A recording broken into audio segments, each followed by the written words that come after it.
Olá, mens pensando, vocês estão bom? Eu acho que não tem um ser humano, um brasileiro na face dessa terra que gosta de política que não acompanhou o caso de Trump falando do Lula lá na Assembleia Geral da ONU. Inclusive, eu fiz vídeo aqui no canal, foi um vídeo que foi muito bem, dizendo que rolou um clima, pintou um clima entre os dois e que eles conversariam. E aí começou um bafafá de, você acha que o Lula vai cair na armadilha do Trump? Porque isso é uma armadilha do Trump? Gente, primeiro, eu acho que o Trump não falaria uma coisa dessa numa Assembleia Geral da ONU, apesar dele ser inconsequente, ser um maluco e tal, se fosse só uma armadilhazinha, porque ele sabe a força que o Lula tem dentro do cenário da comunidade internacional. E outra, mesmo que ele tente fazer uma armadilha, é o que eu acabei de falar, o Lula é muito bom de política externa, todos os governos dele são muito bons de política externa, e ele sabe o que fazer, o que falar, na maioria das vezes, e tem uma assessoria muito boa por trás. Então, acho muito difícil o Lula cair em alguma possível armadilha que o Trump queira fazer. Bom, resumindo, eu acho que o Trump realmente sentiu que o Brasil não vai dar o braço a torcer, que o Brasil tem apoio internacional de grandes potências como a China, e tá tentando dar uma conversada, realmente dar uma voltada atrás. E hoje parece que os dois conversaram por uma chamada de vídeo, vamos ver se foi isso mesmo, durante 30 minutos, e foi uma boa conversa, e os bolsonaristas estão pelo chão se esparramando como uma linda batatinha. Hoje a gente vai ver então a nota que o Lula lançou no Instagram dele, falando sobre esse encontro virtual. Vamos ver o que o Lula fala. Recebi nesta manhã telefonema do presidente Trump. Conversamos por 30 minutos e relembramos a boa química que tivemos no encontro em Nova York por ocasião da Assembleia Geral da ONU.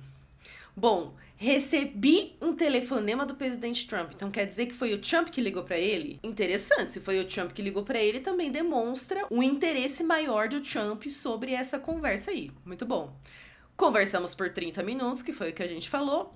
Relembramos a boa química. Gente, assim, é óbvio que tudo o que acontece entre países dentro de uma Assembleia da ONU ou entre líderes de países no contexto geral, não acontece sem querer, não é mesmo? Alguém forjou no sentido não de mentira, mas no sentido de organizou, planejou esse encontro dos dois. Por mais que o Trump tenha falado que foram segundos de encontro e tal, alguém forjou esse encontro porque se eles não quiserem se encontrar, eles não teriam se encontrado. Voltando para a nota. Considero o nosso contato direto como uma oportunidade para a restauração das relações amigáveis de 201 anos entre as duas maiores democracias do Ocidente. Lulinha, vai me desculpar, mas eu preciso te falar um negócio. Estados Unidos, infelizmente, não são mais uma das maiores democracias do Ocidente, muito menos do mundo inteiro, tá? Só pra te informar, assim. Mas é claro, né? Vocês acham que o Lula, em uma tratativa importante dessa, vai falar que realmente o país tá se tornando uma autocracia? Claro que não, né? Claro, não. Não, Trump, realmente, você é um democrata, ele deve ter falado, você é um democrata maravilhoso, seu país, ó, o Mickey amo. Ele deve ter falado assim, né?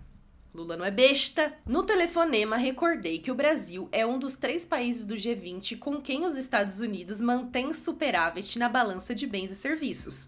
Perfeito, sim, pois, porque o que o Trump falou, o argumento econômico que o Trump deu para a tarifa de 50% era que os Estados Unidos tinham déficit na balança comercial. O que quer dizer? Ele falou que os Estados Unidos mais importavam do Brasil do que exportavam para o Brasil.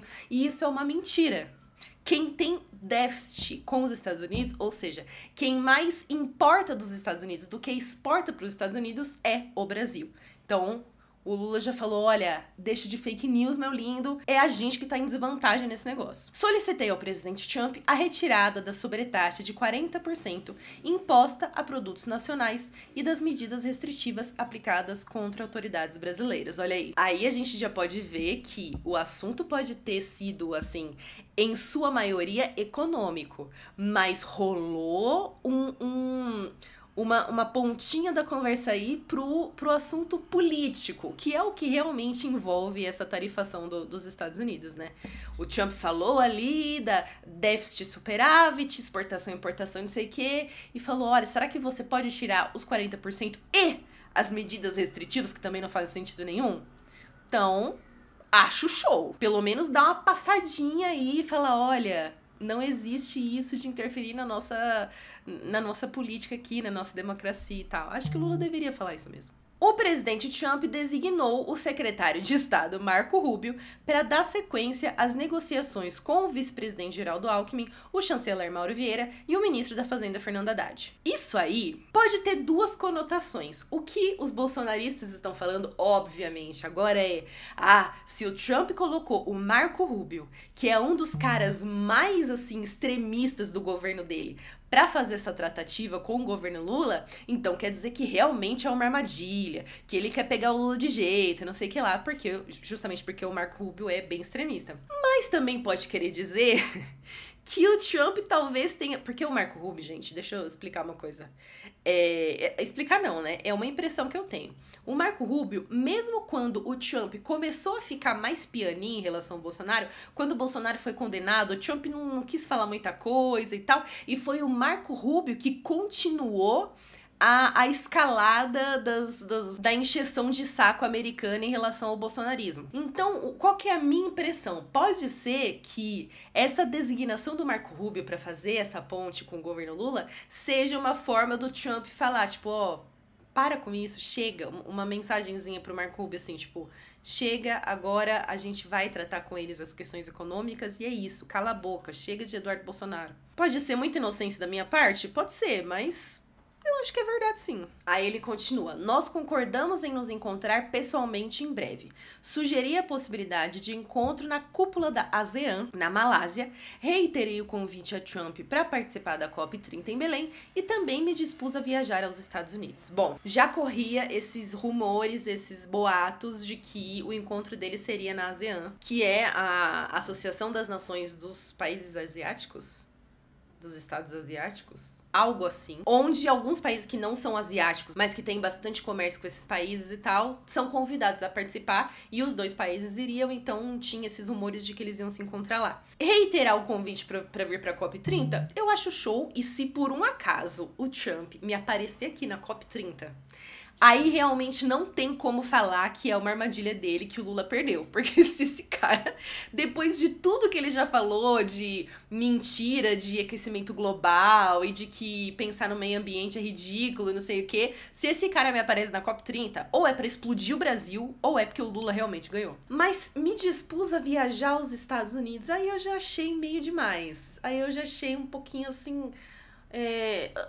lambibota, sabe? Não sei, Lula. A Luísa Pereira, grande influenciadora, que influencia até mesmo suas pautas governamentais, saiba que ela não gostou. Como se eu fosse alguém. Mas, não sei. Achei meio demais, vocês acharam? Não precisava, não é? Podia ter chamado ele pra vir aqui. Ou podia ter falado, tipo, vou mandar uma delegação aí. Não sei. Eu achei que esse negócio de, eu me disponho a ir até o seu país. E por último, eu e o presidente Trump trocamos telefones para estabelecermos uma via direta de comunicação. Ai, gente, eu li isso pensando, tipo, no Trump mandando um zap pro Lula, tipo, uma figurinha de bom dia, sabe assim? Que fofos.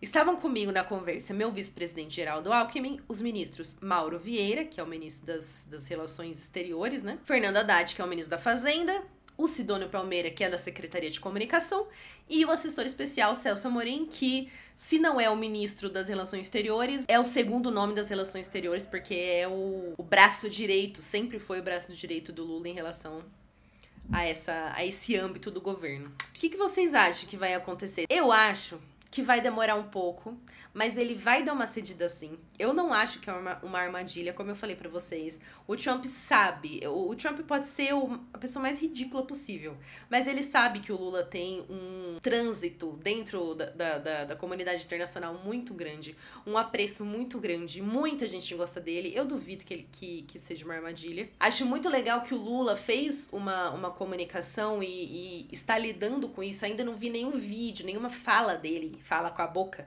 falando sobre isso, mas eu tô achando que ele lidou super elegantemente, super diplomaticamente, reforçou a soberania do Brasil, como ele já vem feito e o governo já vem fazendo desde que essa história de tarifa começou a aparecer. Então, achei muito show e espero que dê certo, porque Eduardo Bolsonaro e afins, Figueiredo e o raio que o parta lá, devem estar tristes e não caiam na ladainha de bolsonarista falando: ai, nossa, isso é muito legal porque o Trump é muito inteligente. Não, gente, eles estão peidando na tanga deles, eles sabem que deu ruim. Aliás, a direita inteira tá toda se estapeando. Não, eu vou ser presidente, não, eu vou ser presidente. Ninguém mais se gosta, tá uma loucura. Então, mais uma vitória para a esquerda brasileira, quer dizer, pro progressismo brasileiro, pro bom senso brasileiro. Boa, pro bom senso brasileiro tá ótimo. Me contem aqui nos comentários o que vocês acharam desse negócio, toda essa ligação de 30 minutos. E inscreva-se nesse canal que acabou de ser criado, mas eu já considero